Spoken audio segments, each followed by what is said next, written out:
Okay, we're going to get ready to start this conversation with Chief Craig. As our other attendees come in, just kind of, as our moderators just kind of check and let me know, I'll go ahead and promote them to panelists, okay? Okay. All right, let's begin.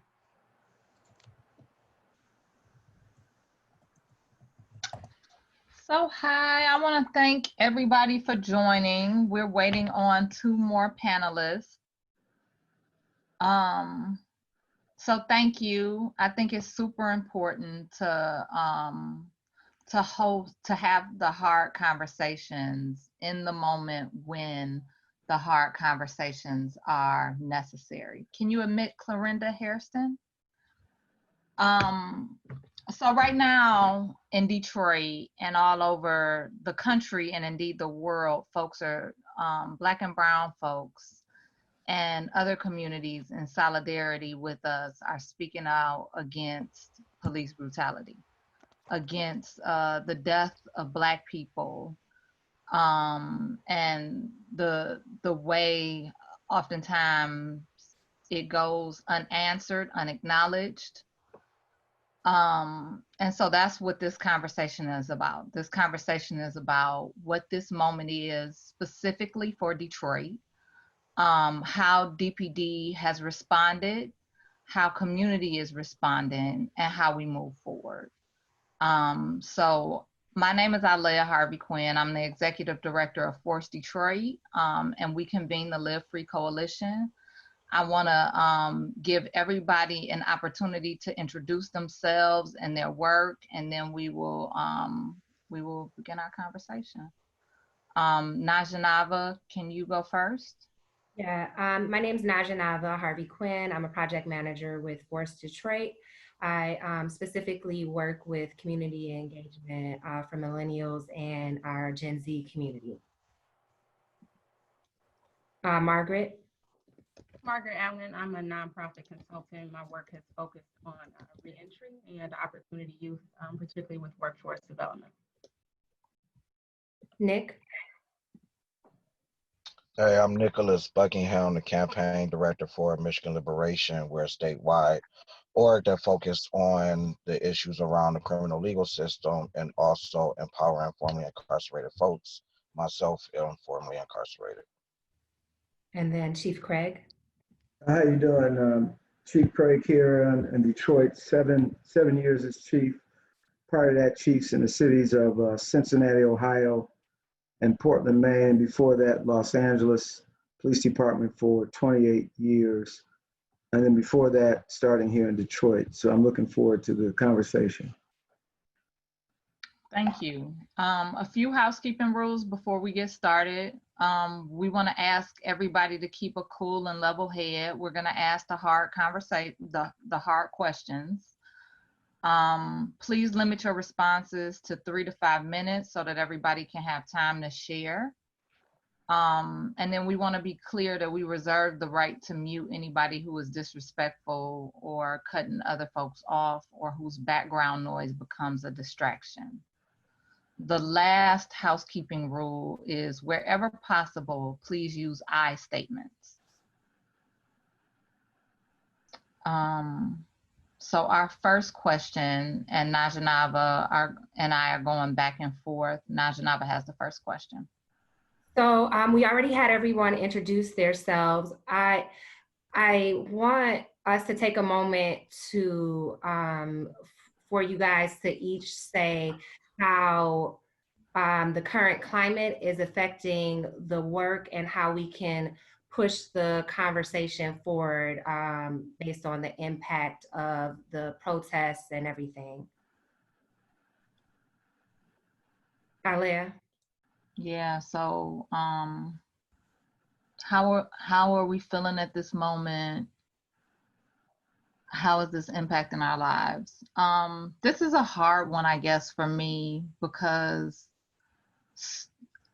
I grew up going to go visit my father in prison, and that has deeply impacted my work. It's always been that because of going to go see him and so many of our family members in prison, that it's hard to perceive the police as an ally. So when I came into this work and DPD was flexible and showed up as a community partner, it was deeply surprising. Now I think the way that DPD has shown up as attacking protesters is challenging to that, and I think challenging that in the eyes of many community leaders. And the question is like, how do we move forward? How do we build trust, and how do we create systems of accountability so that we don't see these things reoccurring in our community? It's hard to see. It's hard to see Black people die in the public sphere over and over and over, and then watch people say all lives matter, right? And then in Detroit, which I consider my home, is a very, very different space because there's so much Black leadership to where we hope that there is a different value assumption, and yet we still have these challenges. Different, but still hard challenges. Nick, how about you? How are folks feeling in this moment for the communities that you represent? Yeah, well, I think it's really a mixed bag of emotions all around, right? Dealing with folks that we would technically say are directly impacted by these different systems, such as poverty, such as criminalization, over policing. But we also have to keep in mind, like, we're still in this whole realm of COVID-19, and we've been doing like a lot of work around the jails and also the prisons to ensure that people are safe. And then when we move into this moment where, again, more police brutality is like slapping us in the face, and you have folks that are coming from all over that are willing to get out here to say the same thing over and over. How do we move about, good legislation, good policy, where we can actually say Black Lives Matter amongst the police, and even like with the conversation of defunding the police, right? So I think it's just a mixed bag of emotions and dealing with that population and seeing how things are playing out between protesters and police. I can't say like, the last week and a half, things have been gravy, they've been cool. But when things escalated one night on Gratiot, it kind of just gives this idea that, one, who paints the narrative of how policing should happen, especially in the impacted community, and two, like, how do we correct that narrative when we say, these people are violent, these people are here to destroy, but, night after night, we are seeing communities of folks come together in like a peaceful way, in a loving way, but the narrative continues to grow that these people have been violent. So mixed bag of emotions with me and my group. Yeah, let's take a moment to acknowledge Judge Sabri and bring her into the conversation. Welcome. Right now, we've put the question out, how are the current events affecting the people who you met, and how are people feeling in this moment? Margaret, I'm gonna go to you, and then I'm gonna go to Chief, and then Judge Sabri. Okay. Good afternoon. Thanks for passing that to me. So sort of to echo what Nicholas was saying, I'm encouraged by the protests, by our voices, I think, being heard, but I'm still waiting to see what happens as a result. Like, it's great that it's all over social media. It's great that, I drove down Southfield Road, and at the intersection of 12 Mile and Southfield, there were Black Lives Matter signs on every corner, and none of them were brown folks. So that looks good, it feels good, but what sort of policy changes will result? If we're just making noise, it sounds great, but I'm just kind of waiting to see, what comes from this. But I think we've opened the eyes of some folks whose eyes should have been open a very long time ago. But I'm encouraged by what I'm saying, but I just want to see a real re-examination of what public safety means. Like, the way that policing happens actually increasing public safety, or is it increasing the number of people who are in jail? And if we can reconsider that and, you know, stop responding to social problems with incarceration, I think that's what I'd like to see happen. So I'm just waiting to see, you know, what's gonna happen. So. Okay, I'm gonna take a moment to acknowledge Tafari Brent. Welcome to the conversation. Right now we have the question on the floor. How are people feeling in the communities which you represent? Chief Craig, you're next. We would love to hear what's going on from your perspective. Yeah, thank you for that. And you know, this is certainly in my 44 years now in law enforcement. I've not seen a time like this. I've seen this profession go through the highs and go through the lows, some good, some bad, some change, and then not enough change. So I've seen the full spectrum from this side. I want to talk a bit about what it was like, and then I want to transition very quickly into the protest, because I've heard several make reference to the use of force in response to peaceful protests. But I started at a time when I was 20 years old here in the city of Detroit. That was only 10 years after the 67 riots here. I did not want to be a police officer. I had no interest in doing this work. But it became very clear to me that in order to be part of change, I need to be part of it. And then after 2 years, I get laid off and I end up going to the West Coast. Well, yet I was exposed to a lot even there, having saw and gone through the civil unrest in Los Angeles following Rodney King. The good was some change was made. The LAPD came under consent judgments. But the real answer when we talk about the departments that adopted best policing practices, was there true change? Was this what the community wanted? And so I sat on that seat, but then I fulfilled my life goal of becoming a police chief, both in the cities of Portland, Cincinnati, and now back here to Detroit. And each of those cities has some very interesting dynamics. Because I don't want to monopolize or take too much of the time, I'm gonna go right to Cincinnati. Cincinnati was a city where 14 African-American men were killed at the hands of police. Following that was a civil unrest. They too, like Detroit, went under a consent decree. Wholesale changes were made, and after they completed the consent decree, the first time they went outside of Cincinnati to hire a police chief was myself. First African-American in the history of that city, because Cincinnati still had a lot of open wounds relative to policing. And so after 2 years there, you know, I look back at that experience and what we accomplished. There's a lot that we did together, and we saw two communities start to come together. Then back to Detroit. So Detroit has had a history of violence, both criminal violence and certainly it's had, like I pointed out, the 67 unrest. What change took place? We had our first African-American mayor, had the first African-American police chief, but still there were some things that continued to happen in this city, whether it was driven by poverty. There are a lot of issues. But let me just say this, in my view, when I look at what happened over the last several weeks,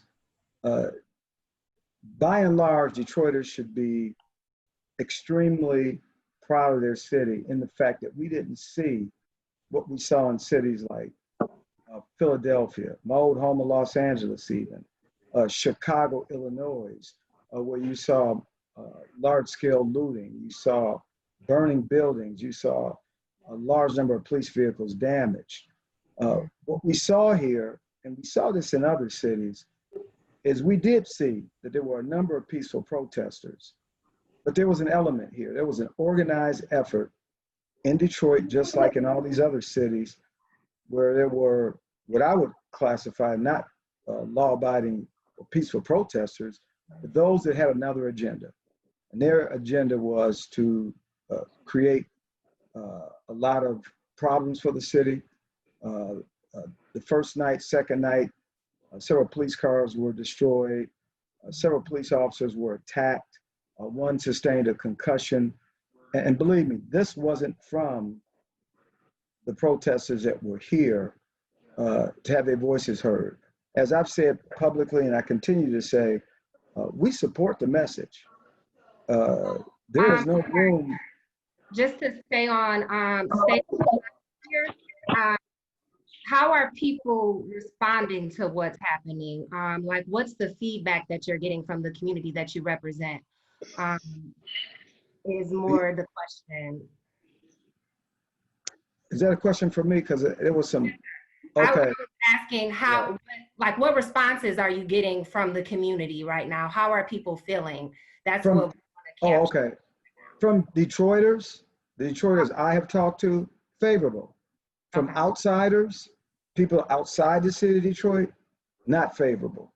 Okay. I've talked to a number of Detroiters, and they by and large wasn't part of the daily protests. They just weren't.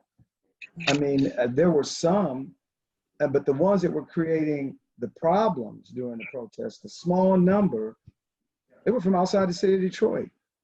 I would say 70 to 80% were from outside the city and from the metro area. And in some instances, they were from even outside of the state of Michigan. Yeah. So it begs the question, why were they here when they had protests going in their own cities? Yeah. I mean, I know why they were here, but from Detroiters, by and large, very supportive. And I appreciate the fact that, because many of them were angry, not angry at the police. Yeah. They were angry at the outsiders coming in. Okay. Judge Sabri, you are next. I also want to take a moment to acknowledge Clarendon Harris. Thank you so much, Harrison, I'm sorry. Thank you so much for joining. The question that we have on the table right now is, what is the response from the community that you represent and with everything that's going on? Judge Sabri? Thank you for having me, first of all, Ms. Harvey Quinn. And I want to say, I apologize for being tardy. So we are back. The court is back open virtually, and we have arraignments in the afternoon starting at 1:30. So I'm a little bit late because of that. So I represent the same community that Chief Craig does, the city of Detroit. That's my jurisdiction.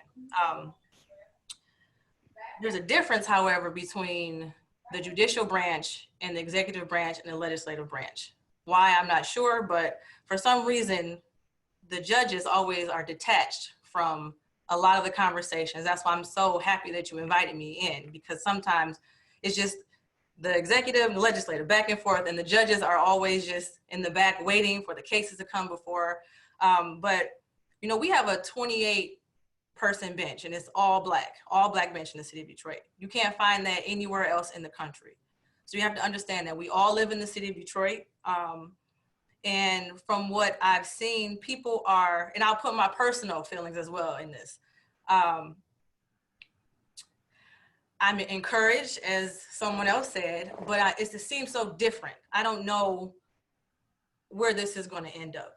And I know I have my role to play in it, and I will always play the same role and make sure that our people are treated properly when it comes to coming into 36th District Court and representing us. But I feel that we have to remember that all of our allies aren't black and brown, but we also have to know and let them know that we have to control the narrative still. This is Black Lives Matter. These are our lives. And for instance, I live in Southwest Corktown, right on the borderline. And I was riding bikes just to get some air, and it was a full protest. I didn't see one brown, black person at all. And they were full blown Black Lives Matter. And my natural reaction, I was nervous. I didn't trust it. And I was confused. And that's sad that was my reaction, because I do believe that people were genuine. At least some of them were. And I think that this is a time where we are all having to reflect and understand, build relationships with people that we normally don't build relationships with, and be open about how we feel and a little bit patient with certain people. But I think that this time is different. And I do feel that DPD is different also. I worked in the police department. I worked at the prosecutor's office. I worked in the mayor's office. I'm a judge now. So I've seen on the inside how government works. And we have a pretty good police department. And Chief Craig, I commend you for that. We don't have the same issues that a lot of cities have. And we have a pretty much all Black city. So statistically speaking, we should, but we don't. So I'm just excited. I mean, it's about time. That's what my phrase is. It's about time this is happening because I'm tired of the same old narrative. Right. Safari, if you could answer the question and tell us about who you represent as well, because the introduction for you did not happen. Thank you. Give me the question again, sister, because I want to make sure I stay on task. So I want to know how people that you represent are feeling in this moment. Come again. Come back with that. You broke up. I want to know how the people who you represent are feeling in this moment.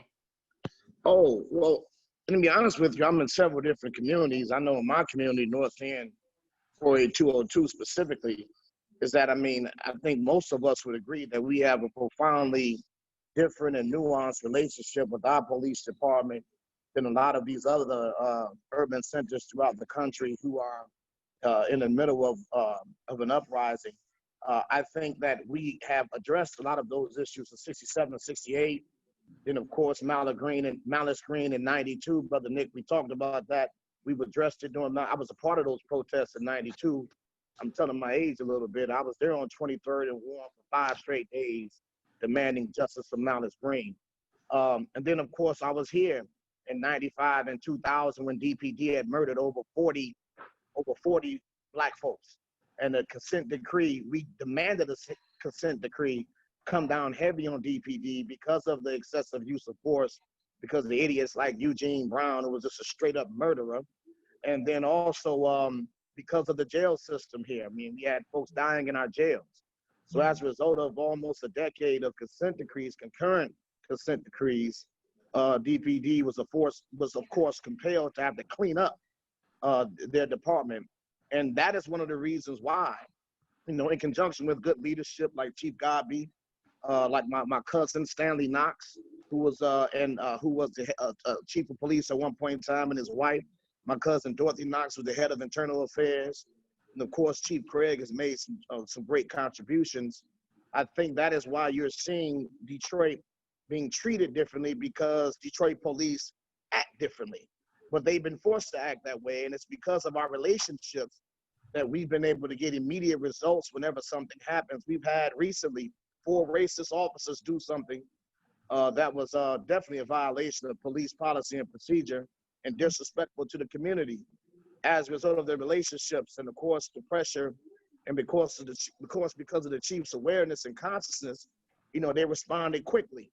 We've had officers who were involved in criminal behavior.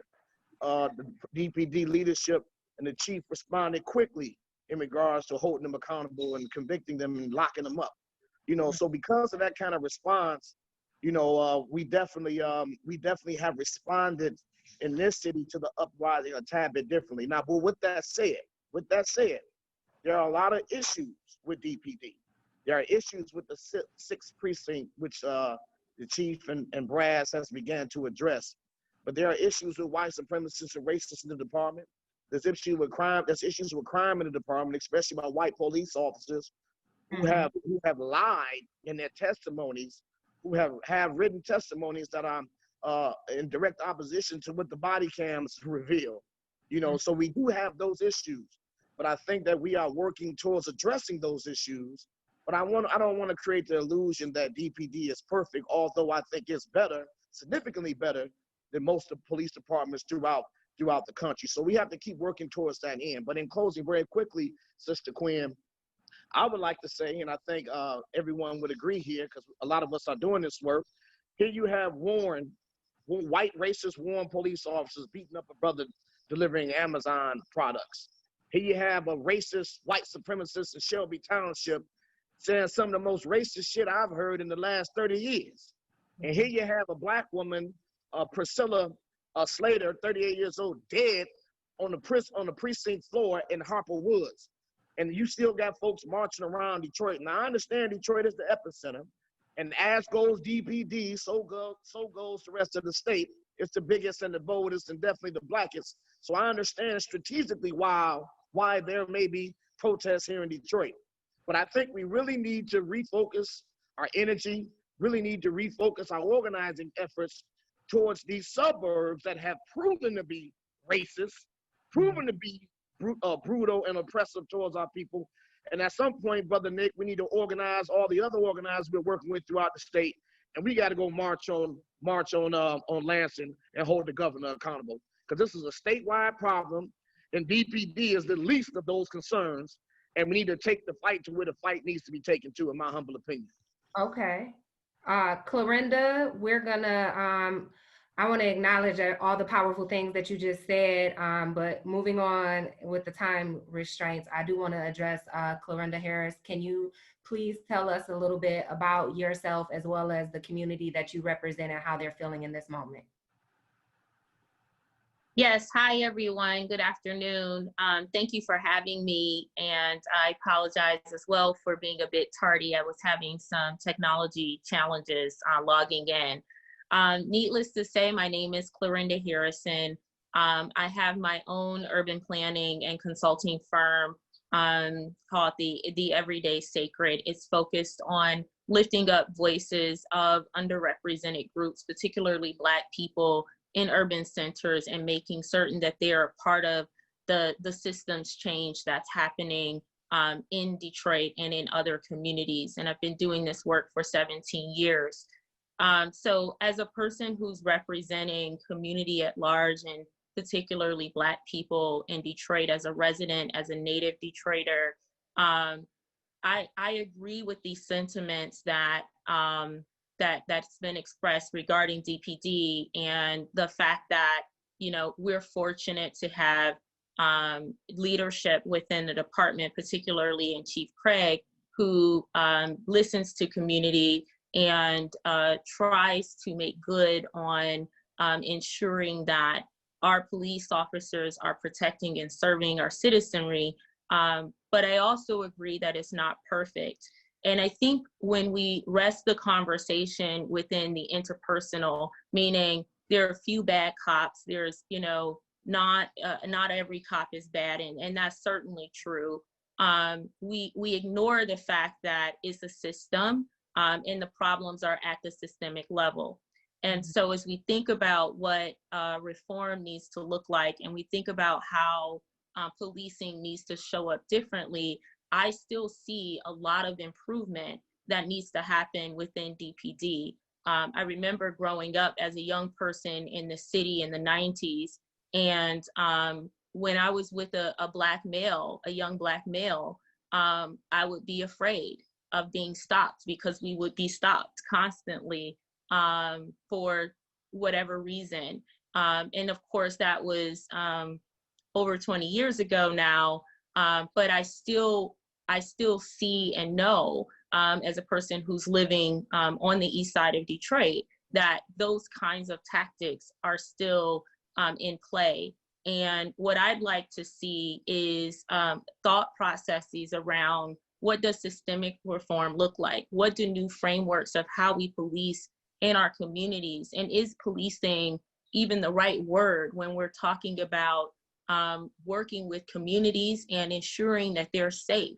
And how you flip the narrative on its head around, we're not looking to find what you've done wrong, but we're here to support you as residents who pay for us to be here and to serve you. And I know that there's a long way to go in the police actually positioning themselves from that perspective.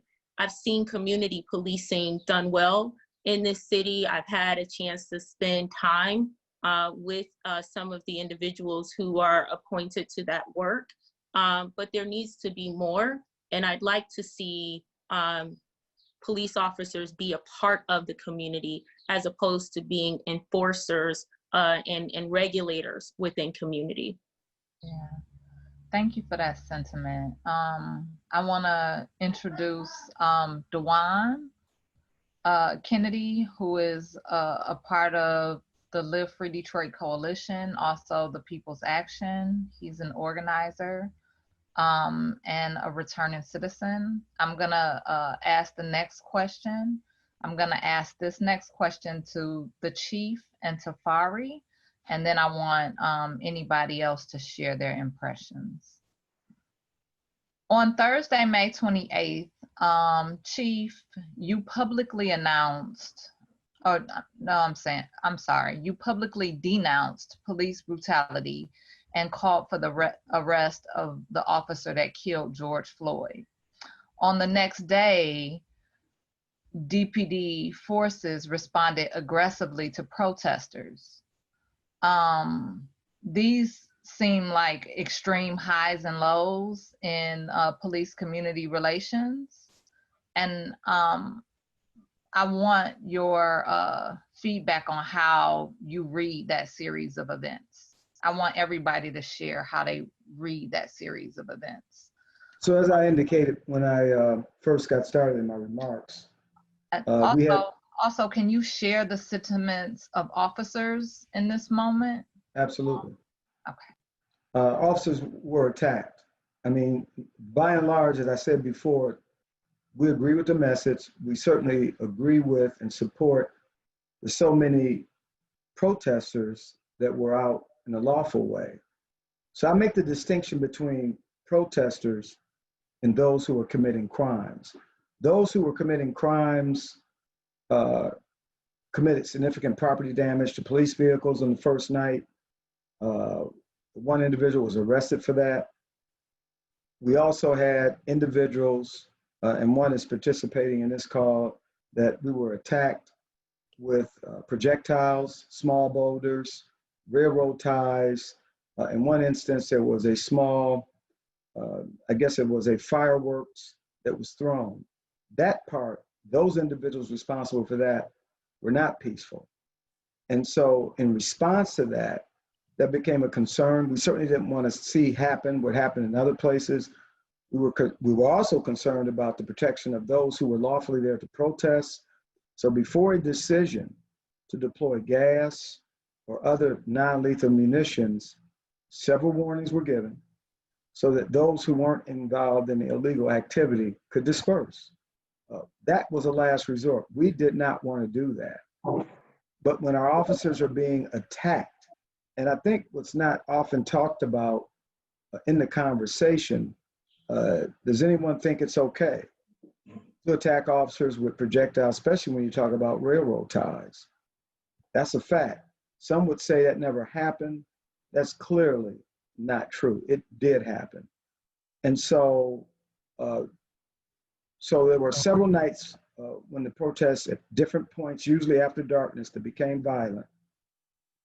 And on days following, as the protests, the individuals that were there to cause violence, we had a curfew. And it was my decision not to even impose the curfew, because the whole idea behind the curfew was to mitigate any violence in the city. And again, the impressions of our police officers, they were troubled. They were out there for many hours. They were taking projectiles. So it was a very difficult time for them as well. But by and large, they did know and realize and respect the fact that the vast majority of the protesters that were there to do so peacefully. Tafari? And let me say this. It's a whole bunch of talking about that and by people who weren't there. I was there with a crew of brothers and sisters the first 7 days. I was there. I was tear gassed 5 times. So hell no, I don't support being tear gassed. I was tear gassed.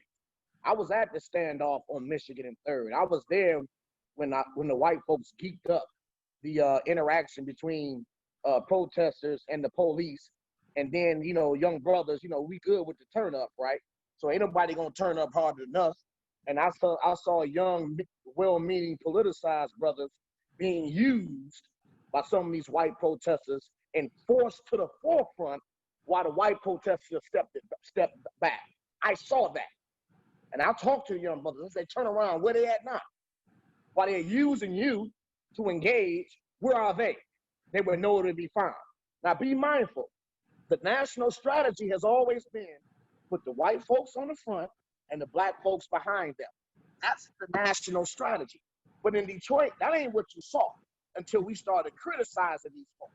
You saw black folks up front White folks would instigate it, but then they would step to the back. That was an issue for me because that sounded like a setup. So the reason why we were there, we were all for the protests. I've been protesting for 30 years. I'm with protests. However, I am not with our young people being used, right? Used for somebody else's agenda without including the legitimate and serious concerns of those of us who live here and who've been doing the work, right? So we were there to protect the young people, not the property, but young people, right? So let's be clear. I was also there at the face-to-face interaction in Trappers Alley when we were face-to-face with the police. I saw the same thing. I saw some of these Europeans who came into the city. They destroyed 6 police cars. I saw them attack the officer on Michigan Avenue because we were on Michigan Avenue, right? I was there. I saw that. I saw the cars running through the SUVs run through the barricades and rush towards the police barricade. And Brother Boo saved my life because we honestly thought they were going to start shooting because they should have shot when the SUV ran towards the police barricade, but they did not shoot. I also saw the pallets of bricks being delivered in front of the MGM Grand Hotel out of nowhere, and rocks, unlike any rocks we have in the city of Detroit, being thrown at officers. I was there. This ain't no talk. I saw the what's they called the Antifa drones. I talked to the Antifa leaders. I talked to the anarchists personally. I had serious conversation with them and expressed my concerns about them rebelling without an agenda, without a strategic plan, without demands. I asked them, "What is your plan?" They had no plan but to destroy and tear up shit. So no, I'm not with that. I'm not with any white folks coming in here, definitely not white supremacists, using black people for their agenda, and their agenda doesn't speak to our liberation. I was there, right? So the chief is absolutely correct, and I'm not defending the chief, I'm defending the truth, because the chief knows me and him fight all the time about facial recognition. We fought over the tear gas, which is one of the reasons why they stopped deploying tear gas, right? So I have no problem addressing DPD about things I disagree with, but I will not sit back and allow people to spread lies that are not true. I will defend truth. And I was there in the mix, and I saw folks engaging the police aggressively before the police didn't respond. Now, I disagree with their response. I don't support tear gas. I don't support rubber bullets. But you know what I really don't support? I don't support police officers, people with batons and shooting at people, which could have possibly been, the other reaction. You know what I'm saying? So let's check with the other panelists. Can we start with Dewan? Yeah, let's check with the other panelists on the same question, starting with Dewan, if you had any feedback. Aled, can you please represent the question? Yeah, so please introduce yourself and share. I know you were downtown with the People's Action. So on Thursday, May 28th, Chief Craig publicly denounced police brutality. On the next day, DPD forces responded aggressively to protesters. What's your take on it? This is like an extreme high and an extreme low in a real short period of time. You're muted, bro.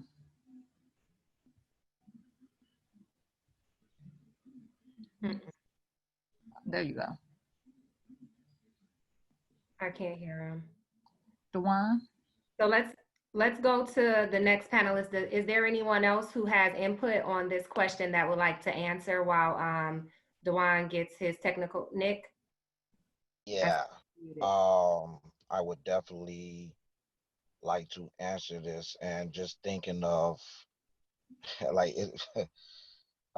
Yeah, praise people that responses are supposed to be like 2 to 5 minutes. Okay, I'm gonna try to keep this short because I'm going back to this narrative.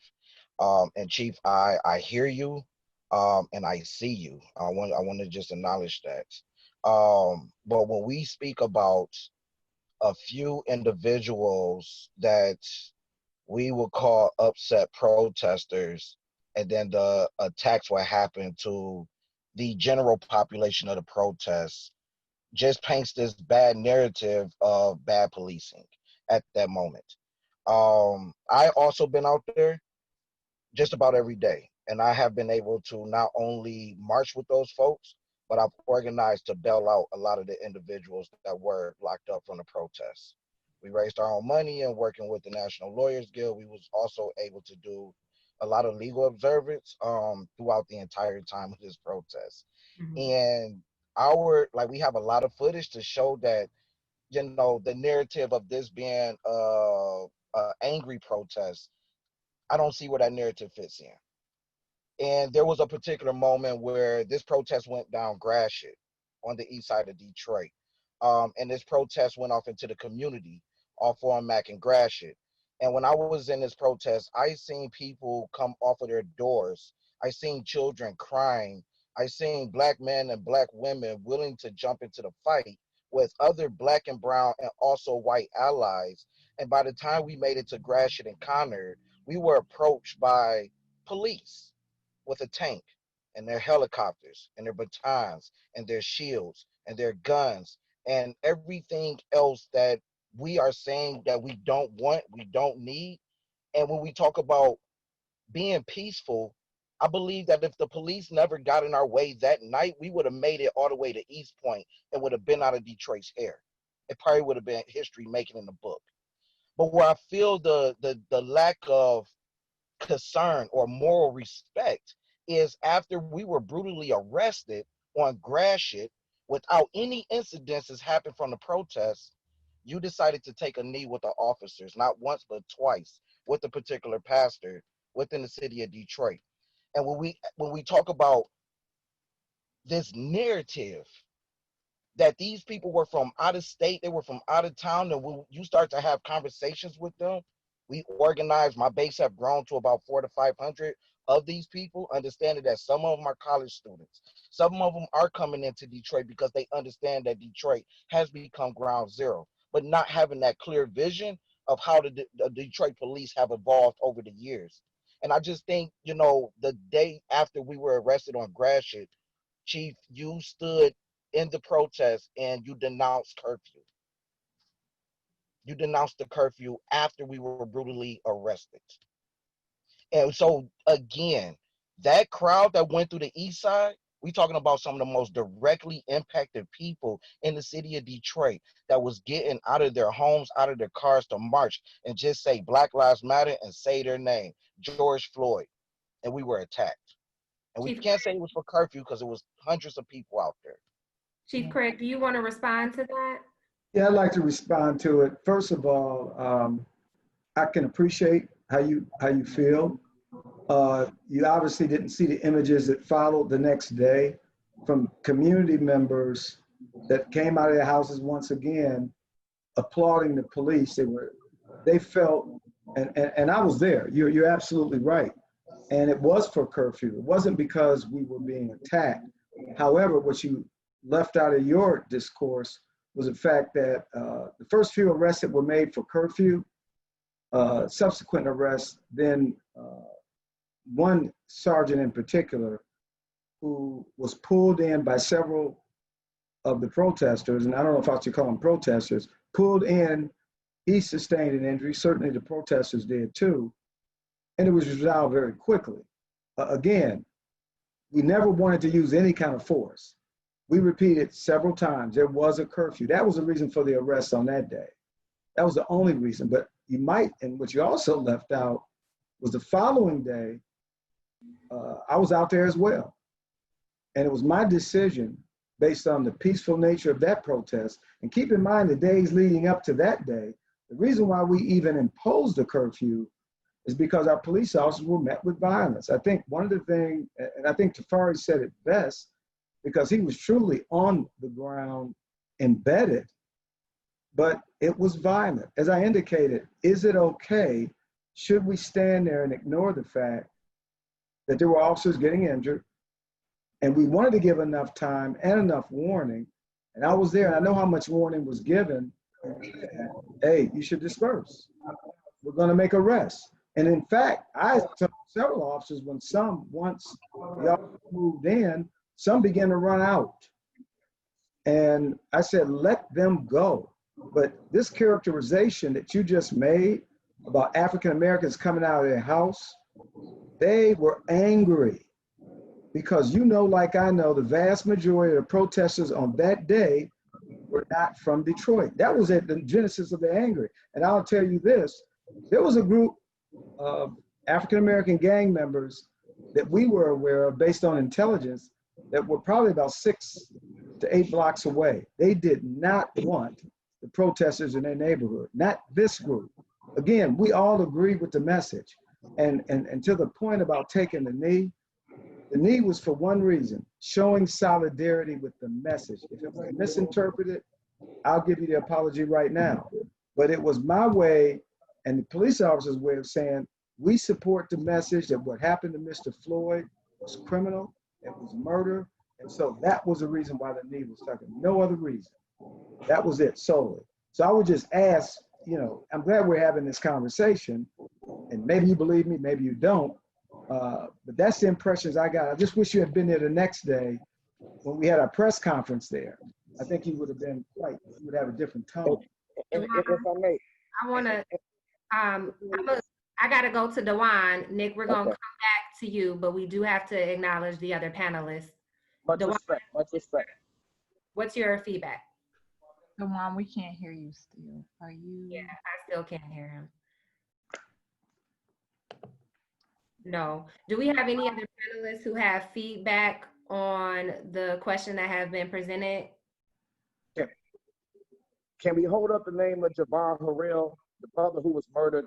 It wasn't associated to the protest, but I just want to hold up that brother's name, the young brother who was murdered and killed while doing the protest, but it had nothing to do with the protest, nothing to do with the protesters. It was a random act, but I still want to hold up his name because in the mix, I've been at the first 8 days I was there. The first 3 days I was there, 10 hours per day. Right after that, I was there maybe 2 to 3 hours. And Brother Nick, I didn't see what you saw, but you and Ray Winans had this intimate conversation about it. So I respect your perspective, brother. And I don't disagree with any of that. But I also know the other side because of what other brothers and sisters were saying in regards to what the chief is alluding to. But I'm talking about the first 3 days. Yeah. The first 3 days, I was me, Ortegas, Martin Jones, and Pastor Mo. We were knee-deep in the middle of it. Like I said, I got tear gas 5 times, so you know I ain't feeling no tear gas, right? But understand, it was a lot of Antifa, anarchists, white supremacist folk who tried to co-opt our work, who were deliberately trying to create chaos. That is a fact. That ain't no police narrative. That ain't no Mike Duggan narrative. None of that. This is a fact because I talked to these people. I challenged them politically and ideologically. I was there protecting our young people from being used and pimped and played by these people to create mass hysteria without an agenda, without a strategic plan, without a demand. That's all I'm speaking to. The first 2 days was very, very violent. So Nick, I'm going to go to you and give you an opportunity to respond as well. We only have 2 more minutes on this question. So if you, Yeah, cool. No, I wanted to just respond and say, you know, when that press conference was called, I was supposed to be there. And, you know, by my own will, I chose not to come to that press conference. The east side of Detroit is an area that I organize, and I have been deeply organizing in that community for a long time. I am 5 Deuce blood, so I do rock with a blood gang, not on the east side, but just on a national level. And I network with a lot of those cats around there. And when we shared that narrative with those folks over there, they said that was not the case. That was definitely not the case. So I don't know where this narrative is building from, but I think moving forward that if we want to talk, like right now, what we're doing is we're separating the two Detroits, right? And we have to stop doing that. And we have to start to build out what is the narrative that our community is saying, not just the narrative that's coming from a few individuals that we have a good relationship with. Yeah. I've knocked on so many doors here in the city of Detroit around the criminal justice system, the police, the prosecutor, and the jails, and the response have been through the roof, and mainly on the east side of Detroit. So I don't know where this narrative of the Bloods was waiting for us to kill us, or that people in that community were not willing to jump out and be part of this protest. That's not what we experienced, and we was able to organize people right out of that community and bring them into organizational structure so that we can fight against the police brutality and also the other issues against the criminal justice system. So Dewan, I'm gonna try to go back to you one more time, brother. Okay. Can't hear you. Yeah. It's still not working. So I'm gonna go to the next question, which is for Nick, Judge Sabri and Chief Craig. We want to know what's going on at Little Caesars Arena. We know that protesters were being kept there. We're wondering about who had oversight of it, and like, were they kept in spaces far enough to protect them from COVID-19? Were they tested? Can you guys give us any insight on that? Nick, I know you were also working with the bailout project, and I don't know what the involvement would have been from your team. Can we start with Judge Sabri? Do you know anything that would give us a little bit more insight on this?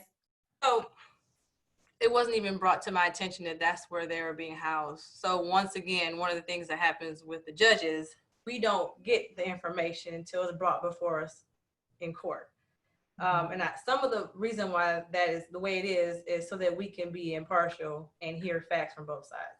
So like with everyone, with the last question, the reason why I didn't chime in is because I will likely see some of the cases that came out of the protest. And I can't really engage. I can't go out and protest much because I become a witness. If I become a witness, I can no longer preside over a case. And we don't want that. I don't want that because I know that I will make sure that, you know, justice is served. So I didn't know about the Little Caesars. I don't know the whether or not that COVID-19 was spread. I have no idea about that. What I can say, what we did do during the shutdown at 36th District Court for the misdemeanors, and correct me anyone if I'm wrong, we released everyone on personal bonds who was in custody because of COVID-19. And if anyone was in custody, it was because they were being held on other felony matters from other jurisdictions or for more serious matters. So I can speak on what was happening in the Wayne County Jail or at Dickerson or any of the other facilities. But as far as Little Caesars, I don't have any information as to how that operation went. Chief Craig, do you have input on that? I certainly do. So the first night when arrests were made after the attacks, on the first night of the attacks, I know that it was a processing location, but we initially were processing arrestees at a substation on Atwater. Very small, closed area, not conducive to safe distancing. And so a decision by my staff was to consider Little Caesars. That's how Little Caesars came about. Clearly, there was some concern about Little Caesars, how did it even come about? The whole idea behind it was having enough space to create distance. And then as I looked into it, and this became a bit of a controversial issue, I said, why do we even go to Little Caesars? Let's just go to the 11th precinct, which is in close proximity to the Detroit Detention Center, instead of processing them at one location. Then, but at that point, there were no more arrests. Since the protesters have continued over the last 9-10 days, we have not made one arrest for anything. And so, but yeah, it was just a decision based on COVID, trying to create space. And Nick, what's your insight for that? Yeah, I mean, I don't have much more than what the chief just explained. You know, from the folks that we were able to support and assist, kind of just said it was like a booking area, and then they're taken to the local detention center or the jail where we was able to make a full bailout. Okay, but so it's no longer being used for any processing purposes, right, Chief? You know, in fact, it was used again for COVID. And then when we decided, we didn't know what the next days would happen. So I said, just move our effort to the 11th precinct. But we never made another arrest after that. And even to this day, we haven't made an arrest. So Little Caesars is not a factor. It was, again, only to have a location that had a lot of space trying to minimize, because as you know, in the protest, some of the protesters wore masks and some didn't. And one of the things I said early on, and particularly coming from someone who was a COVID survivor, and African Americans are 3 to 4 more times more likely to get it and then die from it. Mm-hmm. I had some deep concerns about it, but you know, we didn't enforce the governor's close distancing rule. We didn't want to get into that. We knew that was going to create other problems, but we were absolutely concerned about the safe distancing. That was the only reason why Little Caesars came up. Okay. But it's a non-factor now. So for each of the panelists, the next question is about defunding the police and what your vision for that would be, or whether or not you support it. I'm going to start with Alea.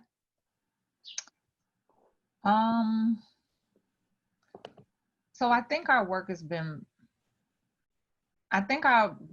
been rooted in traditionally driving community-oriented solutions in a variety of different ways. I would be lying if I didn't say that I greatly agree with shrinking our focus on militarized force, on spending with regarding to housing people both in jails and in prisons, and in the use of officers for privatized security forces in downtown areas. I just think that's a misuse of public funds. I would like to see those funds reinvested in organizations that show up to the aid of DPD to bridge the gap with community. I would like to see those funds reinvested in youth programs and prevention work, in mental health care. I think there's a variety of ways that we could utilize those funds in such a way that people don't end up in jail, in prison, and in harsh interactions with police, first responders. We could even, you know, in Atlanta, there's a program where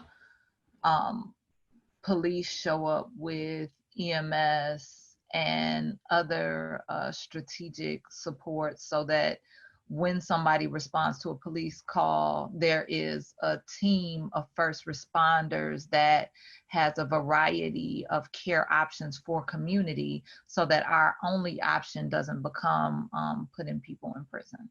Yeah. So yes, I definitely support it.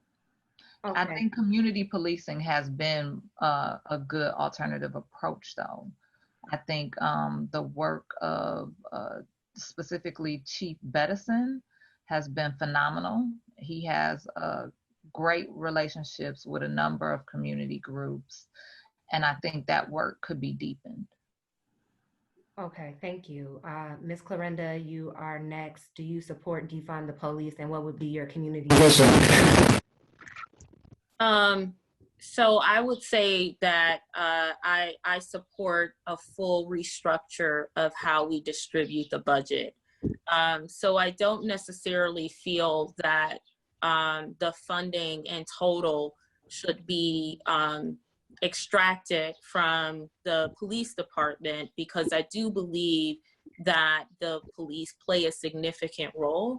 I think we just need to rethink policing as we've come to understand it, and the way in which they engage with community. I tend to believe that police officers need to be a part of the community. So first and foremost, they recognize that the people they're engaging with on duty and off are their neighbors. And I don't necessarily mean that we need to reinstate residency requirements, but I do believe that there needs to be a sense of investment in the communities that you're supporting. I also believe that there needs to be supportive wraparound services, and that be the first response. So what I mean by that is making certain that as first responders, there's opportunities for police officers to engage with communities around supporting whatever the needs are. Oftentimes we find that over-policing happens when people are in mental distress, or over-policing happens when people seem out of place. And the response should not be the default to force, because we know the damage that that causes around trust, and most importantly, mass incarceration. And that is the problem. It is, you know, the first response of police has been in support of mass incarceration. And so defunding is not really an option, because we need those people on the ground feeling connected and invested in the community. The approach needs to be different, and the funding needs to be redistributed to focus on not making an arrest first, but finding ways to support our community first. Margaret, what's your input? Defund the police, and what would your community vision be? I really, can y'all hear me? I really want to sort of echo what Alea and Clarenda have said, but I don't like the term defund the police. It makes it sound like something that it isn't. I think when we're having these conversations, we need to be clear. We need to re-examine approaches to public safety that consider the needs of the individuals that have been deemed dangerous, because it's not necessarily that they're dangerous, they need supports, they need interventions. So those funds need to be reinvested into support services, into youth programs, because so many youth are thrown in jail because of issues, because they don't have anything to do necessarily, into jobs programs. So I just think the first line of a public safety budget needs to be in supporting the community, so we don't get to jail, so that we can stop that pipeline to prison that comes from a disturbance from someone who's mentally ill. Why are we sticking this person in prison? Because they need some help. Or sorry, in jail, which may lead to prison because they need some help. So defunding, I just really don't like the way that sounds. It's kind of like inflammatory and gets people going, oh my gosh, we need the police. I think we do need public safety, but the way that we're approaching it now, what is it resulting in? What are the outcomes? It's increasing the number of people in jail, increasing the number of people in prison, breaking up families, having people lose their jobs. So my answer to that basically is we need to reconsider and change what we do with that funding, with the first priority being supporting people, which results in public safety, and the last option being policing and regulating and enforcing. So.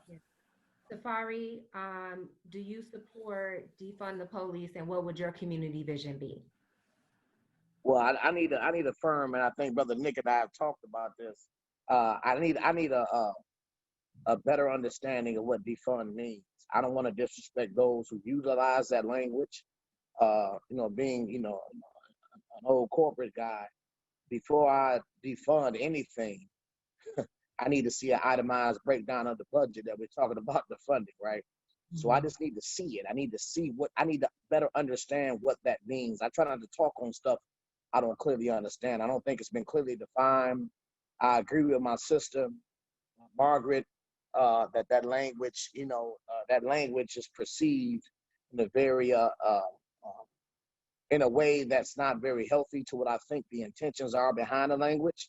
I know, being a head of one of the biggest block clubs in the city, Lower North End Block Club, I know my members, especially my elders, there's two words that would immediately turn them off, and that's defund the police and abolitionism.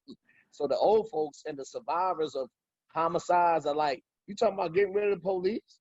You talking about getting rid of prisons? They ain't trying to hear that. But I understand also, being on both sides of this thing, that's not what brothers and sisters mean when they talk about defunding and abolitionism. So I think we need to, address the lexicon. So I just need to see an itemized breakdown of the budget. I know it's upwards of 300 million or whatever, going towards DPD, if I'm not mistaken. I just need to see exactly where the money is going, and we can definitely look at some more prevention stuff that needs to be done. But I'm definitely not with disbanding the police, as I hear it being, communicated. That's an issue for me. But I'm real big on prevention my whole life. has been about prevention. I work with reentry. You know, I work with reentry folk. That's my passion. Working with brothers and sisters who come home. We've been able to do some tremendous things. And I definitely work with, you know, folks who are interested in police reform. You know, so yeah, I mean, I'm with everything that all of you have said. I support it 110%. And I just need a better understanding of the language. And I would like the intentions to be maybe repackaged and better communicated to the community. But before we can even have a conversation, we need to see an itemized breakdown on the budget and first see exactly where the funds are going when we talk about the funding, right? So that's my position on that. But I do support the intentions behind that based upon what has been shared to me by those brothers and sisters locally and nationally who are pushing that, which is really a reappropriations of funds, right, towards more prevention, you know. So, you know, I support that, you know, as far as the intentions. Okay, and then DeJuan, is your mic working, brother?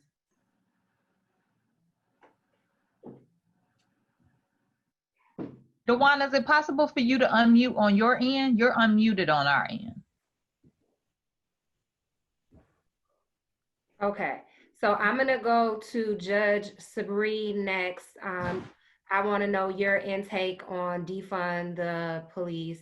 Do you support it, and what would be your community vision? So it's hard to follow up after everyone just spoke, because I do agree with a lot of what everyone said, especially Mr. Tafari. I think that there's an issue with the word defunding and people not understanding what that means. And of course, while everyone was talking, I got the definition. To defund means to prevent from continuing to receive funds. So a lot of people are confused as to what defunding means. I think some people use the term and they don't necessarily know what they're saying. Oh, no. I am not with defunding the police department completely. I worked as in a child abuse unit at the prosecutor's office. There are children who are victims of crimes. There are elders who need support or investigated cases done. There are people, family members, I've had family members murdered. So I don't agree with completely defunding the police department. There's some level of safety that comes along with the police department, and I've benefited from that. As far as restructuring and redistributing the funds, that's a conversation that needs to be had, as Tafari said, after looking at the budget. Now the question, or what I would say is, you know, I'm not really into a lot of shouting, yelling, and lip service. So if you want to restructure or you want the funds redistributed with the police department, what are your next steps? Instead of just yelling about it, go look at the budget on the City of Detroit's website. It's on there. I've looked at my budget with the court. I've looked at everyone's budgets. Not only just look at it, understand it, and then the next step, figure out who controls the budget, who approves it, and that's City Council. So that means you got to become active and go into City Council when budget season comes around, which is in the beginning of the year, and March is when they approve it, to have conversations with your council members and come as a community to be heard. But I think the most important thing is to understand what it is that we want and to have that clear messaging. And I do think defunding has turned a lot of people off, because that term is somewhat extreme to completely take away the whole police department. I think the NPOs, the neighborhood police officers, are great. I have them in my neighborhood. I've had 2 home invasions in my neighborhood, 2 in my house specifically. I've called my NPOs and they've come over to check, and I have relationships with them. And I think it's necessary to have them in your community when it's also nothing going on wrong, to just check on you, to see what's going on, and to make sure and to build that rapport. But I'm not opposed to restructuring or redistributing the funds at all, but to defund completely, I'm against that. And last, of course, but not least, Chief Craig, what's your impressions on defund the police, and if you had a community vision for it, what would? Well, I echo what so many have said, and I think it's a term that shouldn't be used to describe what people want. I think Margaret really hit it best. You know, there are a lot of things that police have evolved into in terms of what we do. Like, for example, handling the mentally ill. When Engler, as many of you know, I wasn't here then, took funding away from treatment of mentally ill, that was a problem. And then when you have mentally ill, they're not treated and they engage in criminal activity, then they go where? To the Wayne County Jail. It's a well-known fact, 80 to 90% of the inmates are suffering from some form of mental illness, and they're just frankly not receiving any type of treatment. I'm appalled by that. The only way or the only reason why we should engage with the mentally ill in a perfect scenario, and one comes to mind that a young man became very violent, suffering a long history of mental illness, went on a shooting rampage.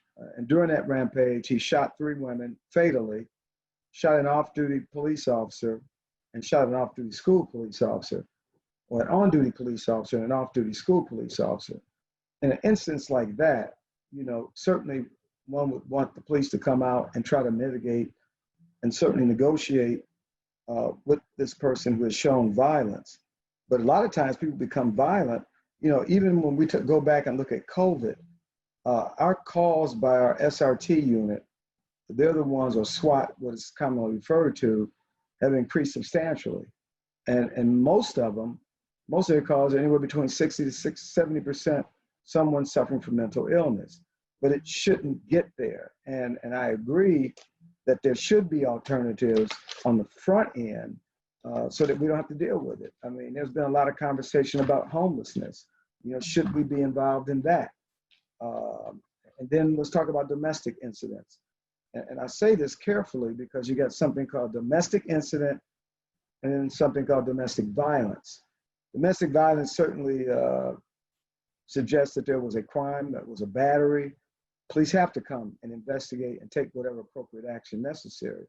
But in a domestic incident, because there's a lot of conversation surrounding this, although they're saying domestic violence, a domestic incident might be nothing more than an argument.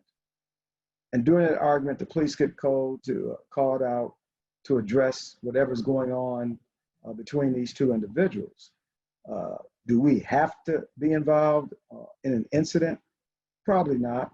Probably if a social worker comes in on the front end, because as we all know, domestic incidents can escalate over time into domestic violence and sometimes into a fatality. Mm-hmm. So I think there's a lot of room for redefining what police do.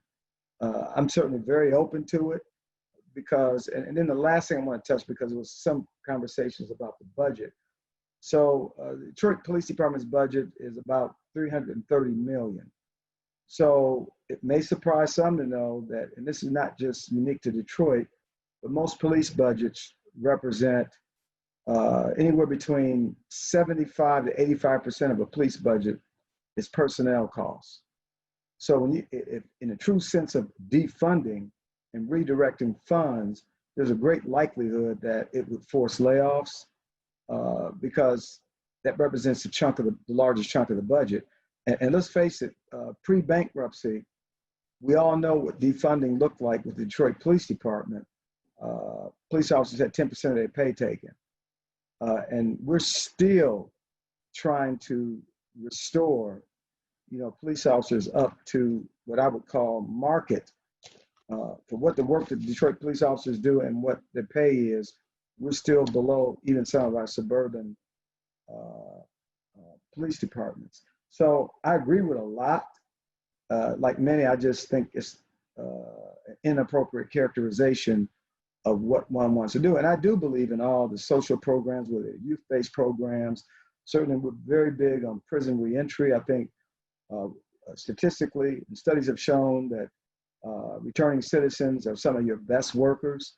And so we know giving opportunities to those reentering our community is beneficial in so many ways. And so I'm certainly pro that too. And I'll end on that note. Can I ask a follow-up question Sure. about the case where you said the gentleman had a mental illness? How was that handled? Was he arrested? Was he harmed? I want to know how that was handled. Oh, you want to know how it was handled? Yeah. What I described for you was a situation that had escalated probably over time. I don't know. I was told He had a history of mental illness. And like so many cases that we see around Detroit, individuals go into the crisis center at DRH, they're not treated, they're released back in the community, they become violent, and so it's an ineffective approach in dealing with the mentally ill. It just doesn't work. But in this instance, what I described for you was an individual, and this is an example, one of many, that had engaged in a very significant violent act. He killed 3 people. And so that's a police function now. And he was armed and barricaded inside of a location. And as police began to respond to talk him out peacefully, he shot a police officer and also shot an off-duty school police officer. That is not what, the outcome should be. If we treat individuals on the front end, again, the funding has been stripped. And then I think somebody needs to get to the Wayne County Mental Health Authority and find out what's their funding and how are we using those funds to support so many in our community that are suffering from mental illness. And when we talk about mental illness, and in fact, especially in communities of color, it's more significant, and particularly in communities where there's high violence. We learned a while ago, and the reason why we started doing work with children in our city camp effort, we have children who have been exposed to violence and who need treatment for mental illness because they have PTSD. Mm-hmm. And so it's a significantly broken system. It needs to be prioritized because it also at some point becomes a substantial public safety concern. And usually when we have to come out for those barricaded suspects, you may remember maybe late last year, in fact, it was late last year, probably November, we had a 3-day standoff. We were patient, professional, negotiated, and fortunately on day 3, we were able to bring that to a successful end. That is not always the case, but I guess the bigger question is, what happened? What happened that led us to a point where now we're 3 days in to a very violent suspect who didn't get treatment for his mental illness? It's a big issue and it needs to be addressed. Thank you. Thank you for sharing your thoughts on that. Can I ask a question? Oh, go ahead. We still can't hear you, brother. You done moved everywhere. You usually have Zoom down. Margaret, what was your question? You said you had this was just a follow-up to what Chief Craig was saying. You mentioned Detroit Wayne Mental Health Authority. Has there been any conversation about potentially creating a partnership so that they work with you, using the funding they have to support you with the mental health services so that people don't necessarily land in jail? There have been, Margaret, there have been some conversations with them. I know I personally met with, in fact, Sheriff Napoleon and I met with the authority, and candidly, I was very critical. It angered some in the room. I said, we're in the middle of a crisis. We have a mental health crisis in this city. Now, it's not just unique to Detroit now, and I recognize that. But if we want to reduce violence, I can point to so many instances. The individual that took the life of the Wayne County police officer, and then a day later shot 2 officers from Detroit Police Department. Well-known fact that the individual was suffering from mental illness. So again, it goes back to that question, what was done on the front end? And I really believe if it's done correctly, it would have a substantial reduction in crime. Certainly, what's appalling for me, and as I said earlier, and I'll repeat it, is the number of people in the Wayne County Jail or in prison who are not being treated for mental illness. Yeah. And they're just not. And I think certainly, I don't want to speak for Sheriff Napoleon. He can certainly give you his perspective. I just want to let everyone know, and I want to apologize in advance. I have a hard interview in about 20 minutes, so I'm going to have to go off in a bit. Okay, I have 2 questions from the Facebook community. They asked, how are your police officers feeling about these protests, as well as in the midst of COVID with tear gas being used, it's a respiratory inflammatory, and how is was the impact of that considered during the time of COVID? Yes, it was. Police officers, as you know, for a while, they were on the front lines for 8 days, no days off. You know, our primary goal was to keep the city safe, keep the protesters safe, even though there was a decision that we had to make at some point because of the violence, as I think was so clearly articulated by Tafari. But that said, the attitudes among the police officers was very positive, because as I indicated, they were very much in support of the message. They were deeply disturbed by the murder of Mr. Floyd. And certainly I didn't talk much about it, but then we have the second incident just days before regarding Mr. Brooks, who lost his life in Atlanta. So police officers here understand, again, they support the message. And I didn't hear one complaint. I mean, we've heard more complaints from members in the community because of the impact it had to traffic, but not one complaint. Yeah, so it looks like DeJuan has fixed his speaker. I want to give him an opportunity to speak.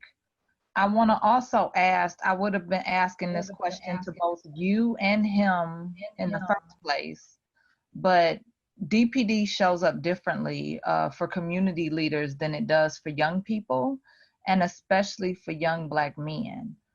So I can attest to how responsive DPD has been to me as a community leader. You all have been very forthright in answering questions and showing up. But our young people report different responses from you. They report harassment and things like that. How is DPD working to systemize policies and procedures so that officers are ensuring safety of young people? Right. Who might be concerned about their safety in relationship to police officers? Yes. And So, I also want to ask for suggestions from our community leaders. okay, I'm going to have to make my answer quick because I do have to go. I'm running very tight on time. Let me just say that there's a lot of great work that we do with our youth community. I'm not saying we get everyone. You may have heard about our work with Ceasefire. These are individuals, young men mostly, who are prone to be either perpetrators of violence or victims of violence.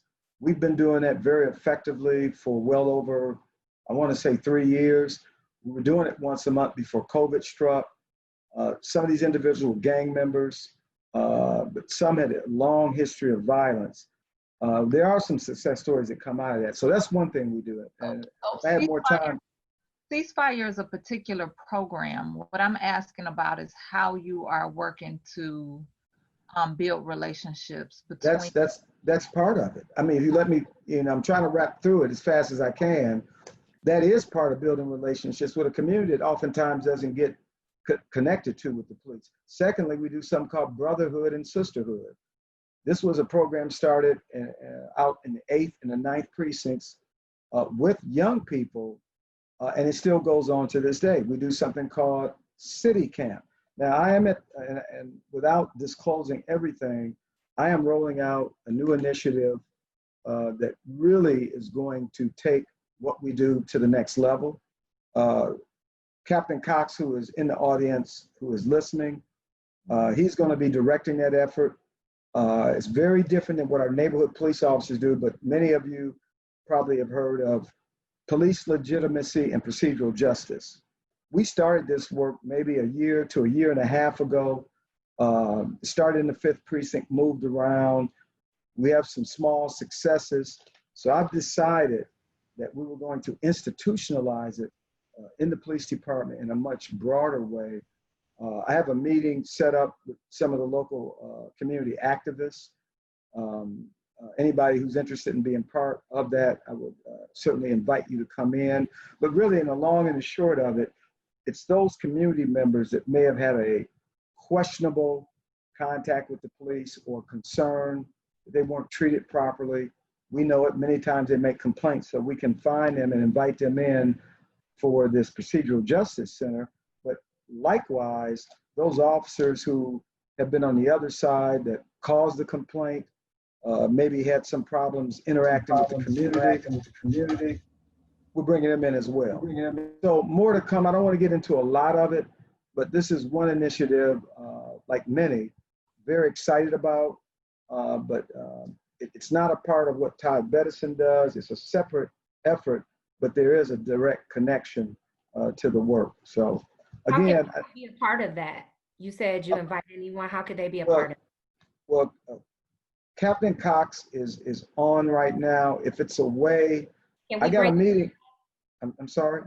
I was talking to my team. I know you're going to get off, but if he can jump in and talk a little bit about that.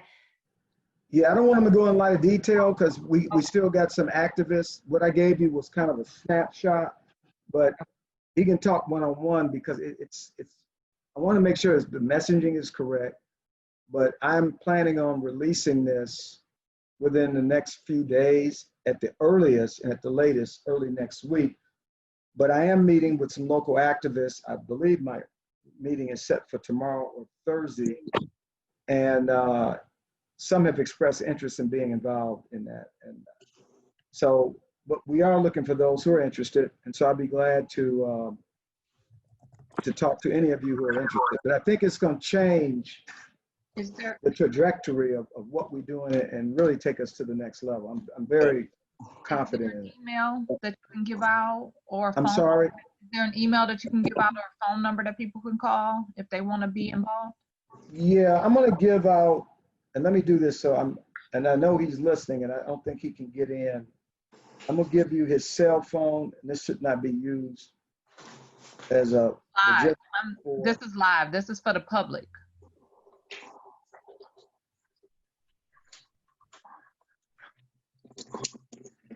Bear with me. Hey, Sister Leia, so you know I'll be actively involved in that process.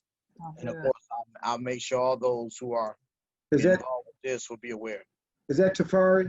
Yeah, that's me. I was letting Tafari, yeah. And I didn't want to mention your name unless you wanted it out there for now, but I'm okay with it. I ain't scared. Okay, so Tafari can certainly be a point of contact. And again, we're not restrictive. When you sit down with us, and I think this is something that both sides will agree is a very positive step because it's unique. The way we're doing it is very unique and different. And so, yeah, if Tari can be a point of contact on this side, I'd appreciate it. Okay. But anyway, I appreciate time and look forward to further conversation. Excuse me, Chief. I'll say something to you before you leave. Sure.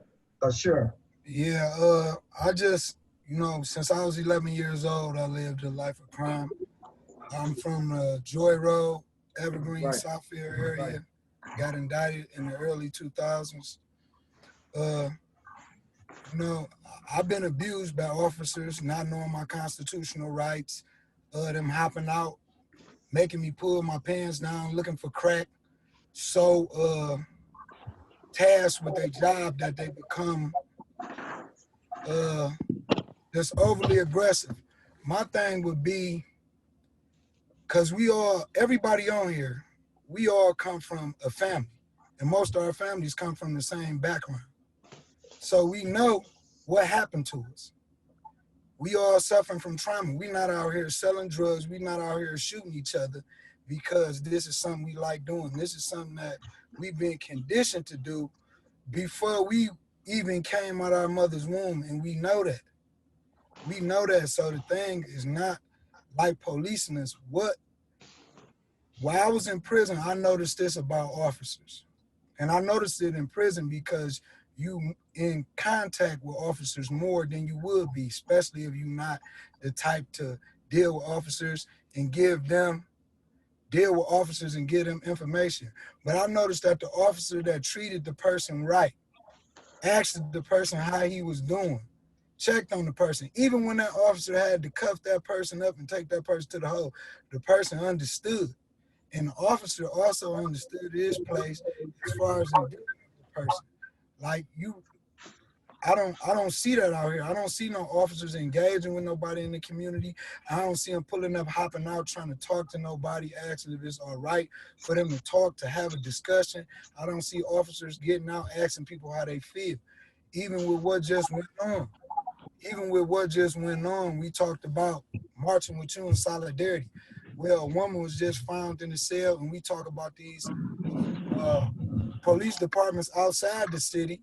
You know, it should be, officers should be, if officers want us with them or want somebody to be with them while we in the city, why they not coming outside the city? Why it's only solidarity when something got to be stopped in Detroit? Why there ain't no solidarity when it's these departments outside of Detroit? So I just would like to encourage you, because you are a leader in your community, I'm about to stop, a leader in your community, to get your officers more involved with the community healing opposed to the cure, try and prevent it. So that's all. I'm hearing two questions. So yeah, I really got to go. I really got to go. And so I see that Captain Cox is on the line. I think Todd Bettison is also on the line. So if there's anything, but I want to say something very quick to the gentleman who just spoke. I agree with everything you said. I like that approach, and we do that approach. Unfortunately, you haven't experienced it, and I wish you had, because we do a lot of it. Should we do more? Absolutely. Are we going to do more? And that's why I'm so excited about this procedural justice, because it will bring understanding to those who maybe have had bad experiences, both police officers and community members. So with that, again, I apologize, but I've gone almost way over my time. So thank you for your time. All right, thank you. Thank you for joining us, Chief. You're welcome. Thank you. Have a great day. Okay, bye now. Edison, is it okay if we bring you into the conversation?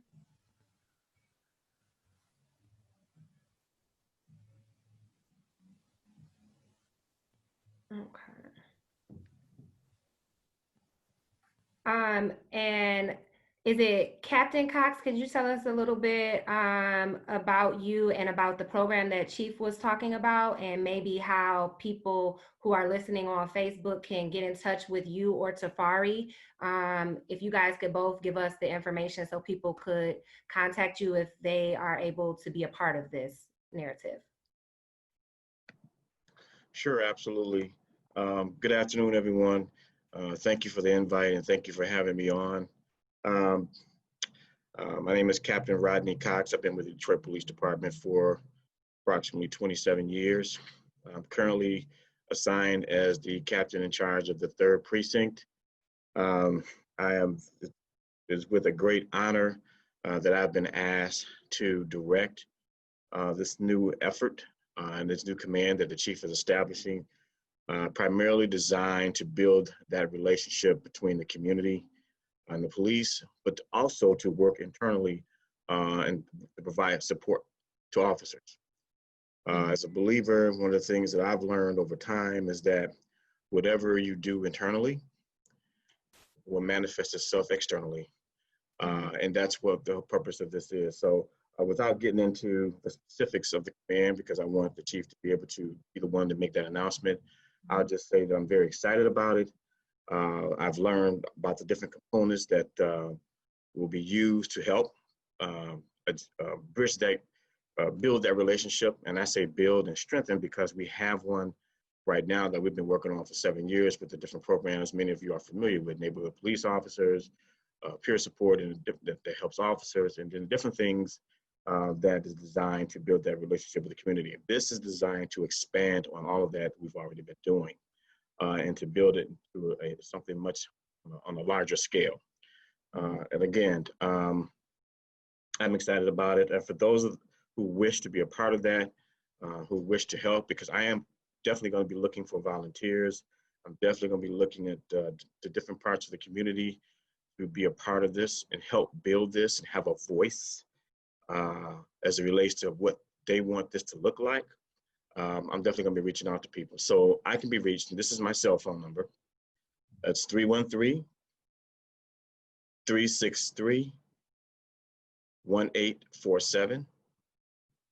Again, this is 313-363-1847. And Safari, on the community side, if you could give us a little bit of information about what your role is and how people can get in contact with you if they are able to input on this as well. Yeah, and to be honest with you, we're still working through what it has to look like. But be very clear, I am an agent and an instrument of the community. I am the external part of this, and y'all know my record is clear. I will definitely hold the police department accountable. I am all about the people, and my responsibility or my involvement will be purely predicated upon my ability to interact with the community. I'm not a buffer.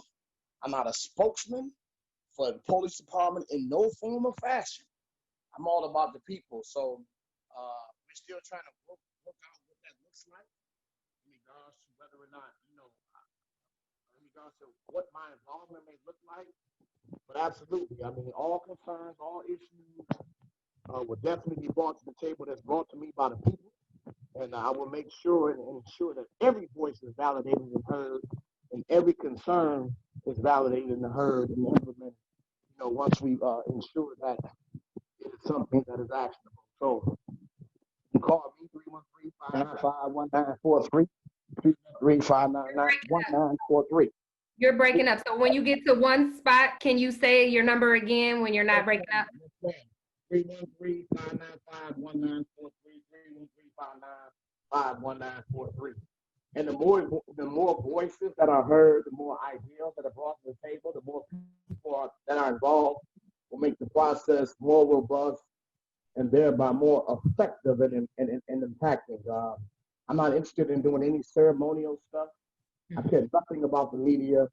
I care nothing about any of that ceremonial stuff. I'm just concerned about addressing policy, changing the subculture, and creating a system, that can be most beneficial to the people. Being very clear about what the system was intended to be since its emanation. So I'm not lost on the historical context, but I just want to be a part of doing whatever we can do as community folks to change the subculture and change policies and procedures that have been historically disadvantageous to the Black community. So again, our number is 313-595-1943. Feel free to call me, and let's together, collectively, as a community, as a people, put together an agenda, an action program, and a policy-driven program that can help fix this thing. I'm all about corrective action. Yeah. Thank you. We have Todd Bedison, Chief Bedison on the. I want to give you a second to talk about the work that you're doing and how the community can possibly be involved in this police work that's already happening. Are you there? Hello, can you hear me? Can you see me? I can hear you. We can't see you, but we can hear you. Okay, wow. I'm on my little iPhone and I'm, trying to get it together. Okay, let me try to start my video as well. There we go. There you go. Oh, wow. And I have no idea why this background popped up. So that's technical issues right there. But I'm very, very excited about the work, about the new initiative, because I see it as building. So, we've done some great things as far as our neighborhood police officers, just being able to connect with the community. Y'all know I'm out there, been connecting. I know a lot of you on the call. But with this right here, when I talked to Captain Cox and we had conversations about how does his work look different from my work and how we will complement each other, because I'm going to be right there as well. But really, with our activists, Tafari Brent, Aaliyah Harvey Quinn, and just the other folks, I respect your intellect, your intelligence, and you hold us accountable. And you're not looking for fluff. You're looking for real systemic change and policies, and looking at the policies to make sure that they benefit our people in the best way. So with this is giving you a voice. You'll be able to meet with our folks, and with the external portion of it, really dig deep into the policies. And we have some good policies, but there's always room for improvement to be able to take that to the next level.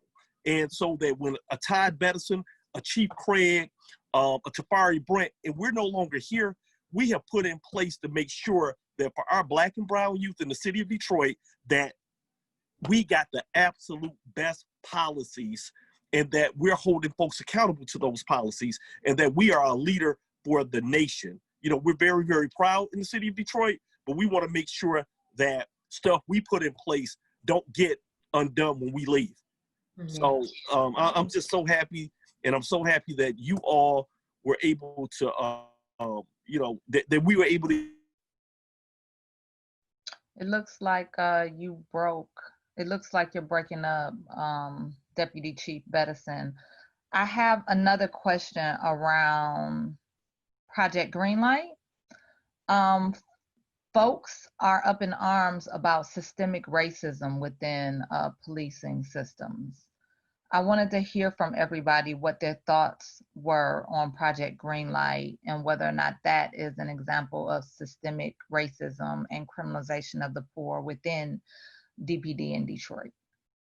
We're going to start with Margaret. And your opinion, if you wouldn't mind sharing with us, sister, on Project Greenlight. I don't have a strong opinion on Project Greenlight. I don't have a whole lot of background on it. It does make me uncomfortable that cameras are in my community. I live on 6 Mile and Myers. They're targeted in certain areas. But I don't have all the information on it. So I don't want to give, really give too much of an answer on it without having the information, but it makes me uncomfortable. It doesn't make me feel safer by any means. So, Nick, what's your opinion on Project Greenlight, and if it's upholding systemic racism in your views, or just what are your opinions? Yeah, I mean, like Margaret, I don't have all of the answers, but when we speak about the systemic racism, and again, going back to this narrative of, the areas that have the green light and how people feel, coming in. I've been in conversations with folks that they're outside the city and they know about the green light, and the first thing that comes up in their mind is like, oh, this is one of the most unsafe areas. I don't need to be over here. Things like that, and not understanding like, nah, this is actually a safe area for folks to be in. So I think it just, it paints a different picture, especially of the city that we all live and talk about wholeheartedly. And I know like that narrative the chief has said earlier about the city of, just having a history of violence. I think when we talk about the green light and why it needs to go, we also need to talk about the history the city having a history of deep-rooted organizing and also Black love and healing. I don't hardly hear any of that ever coming out of these conversations, but I am, all about getting rid of the Green Light Project. Okay, let's go to Rodney. Let's go to Captain Cox. How are you getting? What's your feelings about how it's being translated from your community as well as your personal opinion? So initially there were mixed feelings about it. There were those who were in favor of it because they thought that it would be a tool that would assist with our crime fighting efforts. And then there were those who had some concerns that it would unfairly target certain groups within the community. And of course, I understood both concerns. And so I went to an actual a training and a presentation to give me an idea of how it works, because it works from our crime intelligence. Mm-hmm. And basically it is just a tool that is used, but it can only be used with approval through several people. So there's steps that an individual has to go through, a detective or any law enforcement official has to go through to be able to utilize it. And when they do utilize it, it is only for violent crimes. And it's not something that is recording constantly where we're actually categorizing everyone that comes in view of the camera. It's only used for violent instances, and it's only targeting people that we suspect has been involved in those violent crimes. So people that casually go to the store or walk down the street or walk past a green light business, the camera is not designed to catch their faces and try to identify whether or not there's something about that person that they need to be concerned about, whether their past or anything like that. It's only designed to target certain individuals, and only that is only if we develop information. And if we do develop information, it's only used to help. We've got to get other corroborating evidence to corroborate with what we believe is the case from the green light, whatever evidence the green light video has given us. So we don't just use green light alone and say, hey, we've got this happened, the green light video is going to seal the deal for us. That's not how it's used. It's just used as one tool out of many to bring cases together. But I understand the concern though. Misused? I'm sorry, I didn't hear you. The danger is that it could be misused if somebody wasn't following procedure. Exactly, we don't want anyone to misuse it. So that's why we have a mechanism in place for detectives and crime analysts to verify information by going through supervision. So there's certain levels of supervision that have to approve the use of it. So if you're a detective and you feel like you wanted to use something, you couldn't. You have to go through the supervisor. Then the supervisor has to take it to the next supervisor. And even the supervision within the unit itself that actually does the intelligence, they have to go through their supervisors. So there's a system of checks and balances to make sure that it's used properly and fairly and in compliance with the departmental rules and regulations. And if it's not, then we initiate an investigation to find out who actually used it and why wasn't it in compliance with what we have in place. Dewan, can you give us your input on Project Greenlight and the response that you're getting from communities that you represent, as well as your personal feeling? Well, I'm not fond of it because it reminds me of prison. When you walk throughout a prison, it's a camera on this corner, it's a camera in the child hall, it's a camera by the cell, it's a camera in the holding cell, you know, and it seems as if it's always more energy put in catching us opposed to cultivating us. And it's really sad because I have relatives that's part of law enforcement, and I ask them sometimes, like, we all the same, you just chose to go do this. Why aren't you trying to prevent it? You know what's causing this. We not just out here wild, we ain't got shit. So how could they put all this money in the Project Greenlight and there's 2-3 abandoned schools in my neighborhood? Yeah. Why is all this money being poured into the traps? And I ain't talking about no drug house. I'm talking about what trap us and incarcerate us, and why it's not being poured into us as individuals, human beings, your sons, your nephews, your nieces, your daughters. Like and you use the word that bother me, people that we target, not things that we try to prevent. We targets. We targets because we go through an educational system that hasn't cultivated us. We are constantly seeing images of ourselves that promote us to be ignorant, and you know that, and we all know that, especially with us being a predominantly Black city. Yeah. We know that. Where's y'all at?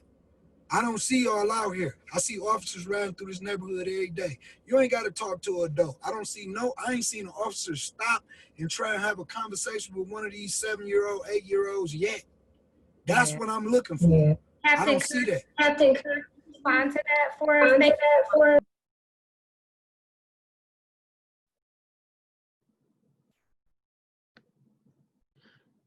So I totally understand Dewan's point of view.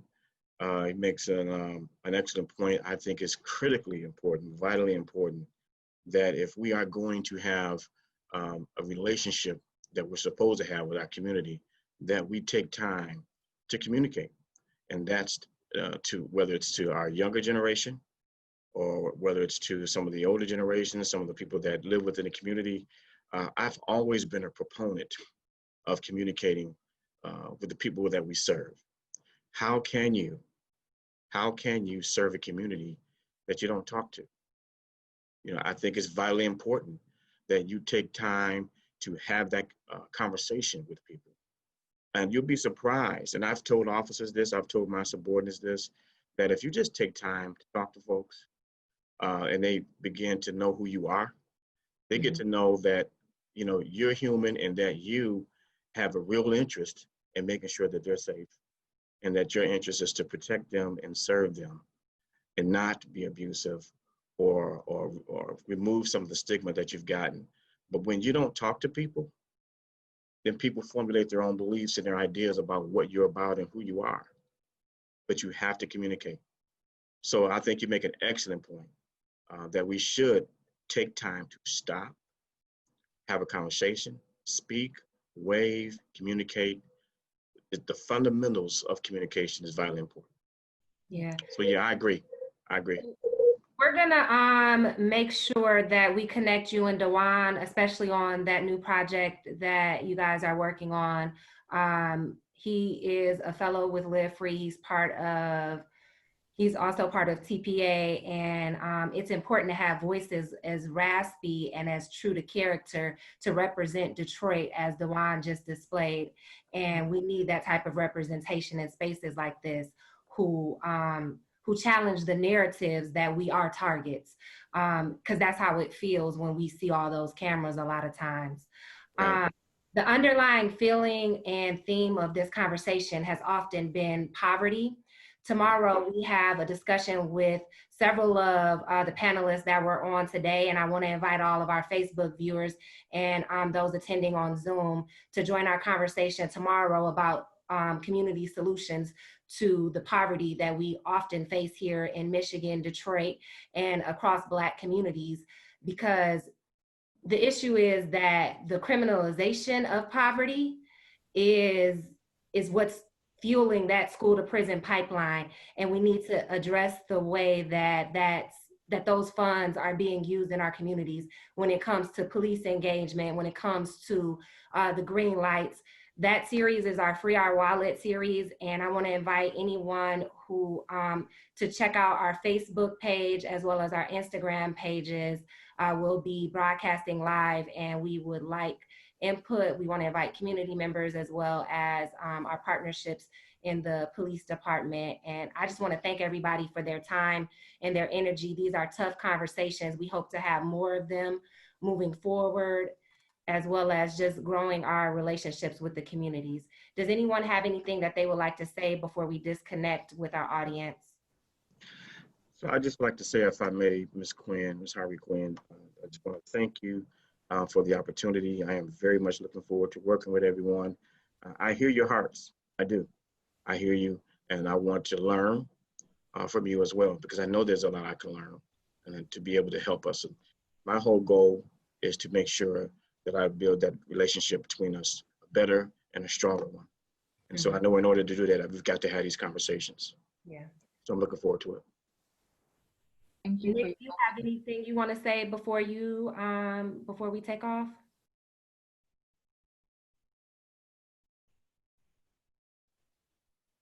What'd you say? I said, Nick. Okay, Dewan. So do you have anything that you want to say before we take off and disengage from the audience? Yeah, we just need to pour. We need to pour into our youth and pour into ourselves, man, and stop like attacking each other. And we know what causes, like, this been hundreds of years of trauma put on us. We not just acting like this because we like this. Right. It's messed up around here. Look at my neighbor. Look at all this vape. Look at that. All these vape. Come on now. What you think? What you think happened to a person mind when they come out their house and they see this? Ain't no. it take a different type of individual to create opportunity or to overcome this type of stuff. And for that type of individual, it takes some extreme grooming. Yeah. It take a lot of love. So with this being a predominantly black city, won't y'all act like it's a predominantly black city? Won't y'all support black businesses? Won't y'all stop letting these people being predators towards us? And won't y'all stop being predators along with them? And maybe we'll stop preying on ourselves out here in the streets. Yeah. But that's all I gotta say. Like, pour into us and quit trying to pour us into a prison. Thank you. Nick, do you have something to say before we take off? You know what? I second a lot of what Dewan just spoke of, and you know, just big shout outs to you know, Alea for putting this whole conversation together. It has to start somewhere. And you know, where we were just talking about the idea about defunding the police. You know, I think like we have these ideas, like we defunded the school systems, right? And we poured a lot of money into the incarceral system. And you know, I think we all believe that we can easily move a mountain just one stone at a time. And I think, you know, having these conversations and just getting to an end goal, you know, we start to see something different between police and community. But like I encourage you, Cox, I know like you've been out there stumping the grounds with us and everything. Big salute to that. But I encourage you to like get out here in these inner neighborhoods, go out here to Brightmoor, get out there in the red zone and like take that badge off, take off that uniform and kick it with some of these cats on the streets and ask them the real deal, because they'll tell you something different than what the narrative is about Detroit police. I put up a post on Facebook to talk about jump out boys. And you know, it's a terminology that we have for a certain group of police officers that acts like gang members. They get out, whoop your ass, and get back in the car and take off. That's a real reality that we live through every day. And I'm not, you know, that's my experience. I'm long from that, but I talk to so many guys, young people and older folk that will tell you this narrative about the police and us being targets. And it's too many systems out here. We got to dodge the narcos. We got to dodge the state police. We got to dodge the Wayne County sheriffs. We got to dodge you all. Now we got community police. We got, when we go downtown, we don't know if it's border patrol or what. We got a green light project. We got things on our cell phones now. And then you all have drones. Like, that's too much, right? And I think, when we talk about defunding, really, if we don't have the right language for it, I encourage like a lot of y'all to get up in some of the spaces with abolition so that we can know what we mean by defunding and how we can move that money from the police department into these community initiatives and just, start to build community for real. Mm-hmm. Margaret, I would like your final thoughts, and thank you so much for joining this conversation. Thank you. I appreciate it, being invited to talk today, and just sort of ask some hard questions. And I appreciate Captain Cox, Chief Craig, for being open enough to, talk with us.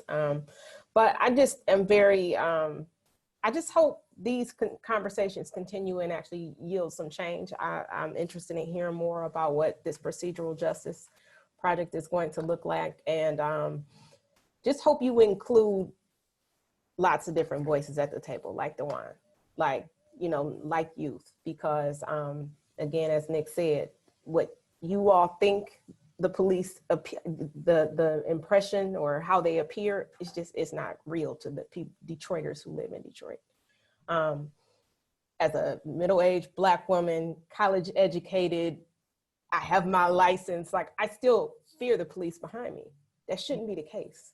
Right. It shouldn't be the case. So I just encourage you to continue to listen and then take what you hear and learn and actually implement some sort of change. And this was one question that I just had. Like, you were talking about how it's important to engage, for police officers to engage with the community, talk to the community, communication is necessary.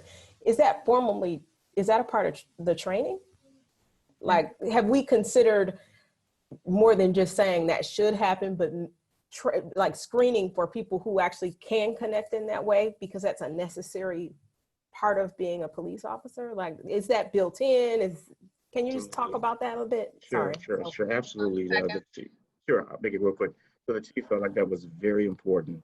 That community policing, he wanted to wrap it up when he became the chief.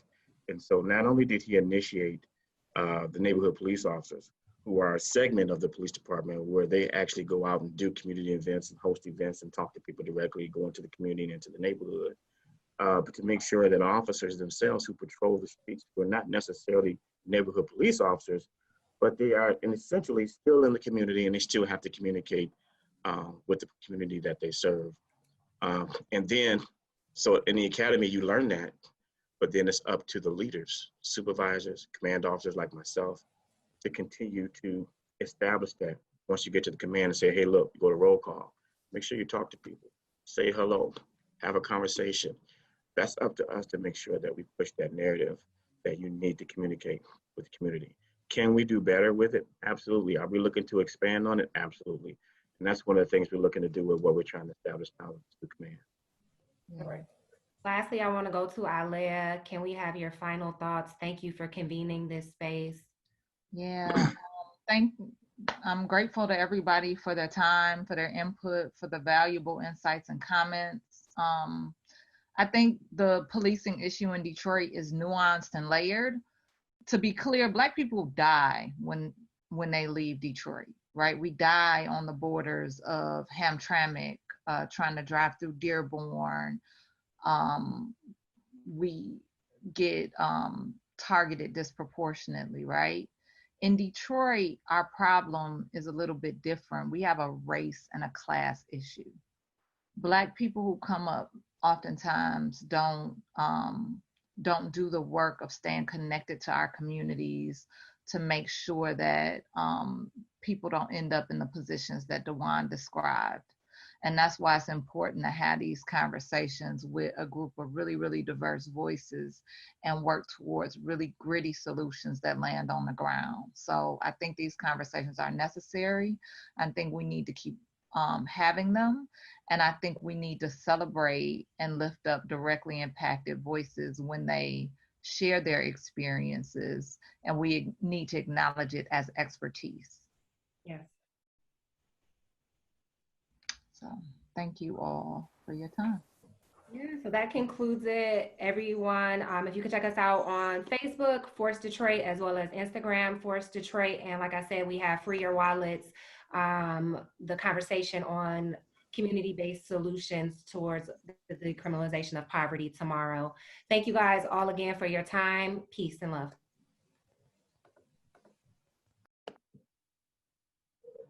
Thank you.